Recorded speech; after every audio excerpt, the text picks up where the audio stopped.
Since showcasing the brilliant new trailer for The Last of Us Part 2 at last month's Sony State of Play conference, fans of the game have been wanting to know more about the game's enemies.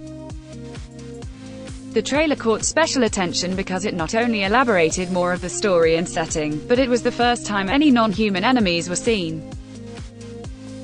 Specifically, the terrifying brand-new Shambler type was seen in the trailer and seemed a little different than the usual infected. The Shambler appears to have been poached from Magic: The Gathering tabletop RPG, where the creature is described as Fungus Beast, fitting right into the world of The Last of Us. This new enemy type seems to be included in order to facilitate a new combat strategy mechanic into the game, dealing an area of effect type of damage to the character. The game's director, Neil Druckman, explains, "We have runners that close the distance quickly. We have clickers that move slowly but are one-hit kills. Shamblers provide this area of attack, where they have this cloud of gaseous acid that burns materials around it.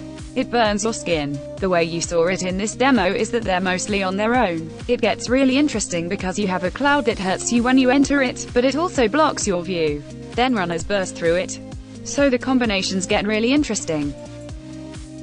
Given that combat in The Last of Us is already pretty difficult when there are multiple enemy types, the inclusion of the Shambler should make for some intense combat. The area of effect damage will also undoubtedly force you to really think about your next steps, and it's quite possible a Shambler could be used to advantage. One could, for example, draw out a Shambler to a group of human enemies that are a threat or blocking a certain objective. This would save time, ammo and precious resources, as then you would only need to concentrate on dispatching the Shambler itself. However, Mr. Drucker did state that they're mostly alone when you see them in the game, but hopefully there will be some rare instances where they can be of use. Even more hopefully, there won't be too many cases where they're accompanied by clickers and runners. That would require tactics and skills usually only capable by Hollywood characters like John Rambo. Given how unforgiving The Last of Us can be, situations like that are ones to both look forward to and hope you never see in equal measure. The Last of Us Part 2 is a highly anticipated sequel to the best-selling, highest-scored and most awarded PlayStation exclusive title to date. The game portrays an apocalypse event where humans are transformed into deranged creatures by a fungal-like virus that is contracted via spores in the atmosphere. The main protagonist in the story is a character named Joel who must escort a young girl named Ellie from the east coast of the United States to the west coast. The gameplay itself is comprised mostly of stealth and action, with an emphasis on realistic combat in that Joel can be killed in one hit, for example.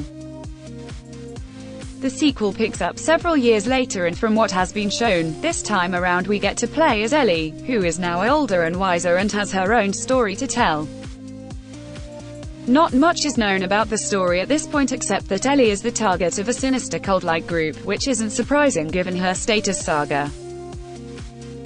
If, like me, you didn't get around to playing The Last of Us when it was released, you can currently get The Last of Us Remastered free download from PlayStation Store provided you're an active PS Plus subscriber.